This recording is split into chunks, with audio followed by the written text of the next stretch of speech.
Ես թաքցնելու բան չունեմ, էլի տարածված տերմին է, իրականում ունեն թաքցնելու բան, բոլորն էլ ունեն, ասենք շատ պրիմիտիվ կենցաղային բան ասեմ, կիսուրի մասին մոր հետ խոսակցությունը, եթե հրապարակվի, հարցը պրոբլեմ կունենա։ Ու այո, ինքը ունի դե թաքցնելու բան, սա իր անձնական կյանքի վերաբերյալ խոսակցությունը, քրոջ հետ ունեցած խոսակցությունը, խոսքը, չգիտեմ, ինչ-որ վատ բան անելուն չէ, այսինքն թաքցնելու բանը մարդիկ ընկալում են, որ իրանք պարտադիր պետքա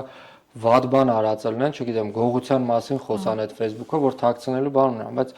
առօրյա խոսակցությունը եւս կարելի է թաքցնել ու հաստատ թաքցնում են իրանք այդ առօրյա խոսակցությունները ոչ Facebook-ում նկատի ունեմ, իրանք կենցաղում իրանք թաքցնում են այդ ամեն ինչը, բայց այնտեղ ինչի չգիտեմ ինչ վերաբերում է, որ իրանք թաքցնելու բան չեն, դե տարել են էլի։ Այսինքն տարելը հետագայում բերում է շորթումների, հետագայում բերում է այդ անձնական տվյալները օգտագործելուն, իրան նույնացմանը, այսինքն կարա լինի այնտեղ անձնագրի լուսանկարներ, բանկային քարտերի լուսանկարներ, սրանց կիրառմամբ ինչ որ հաշիվներ են գրանցվելու հետագայում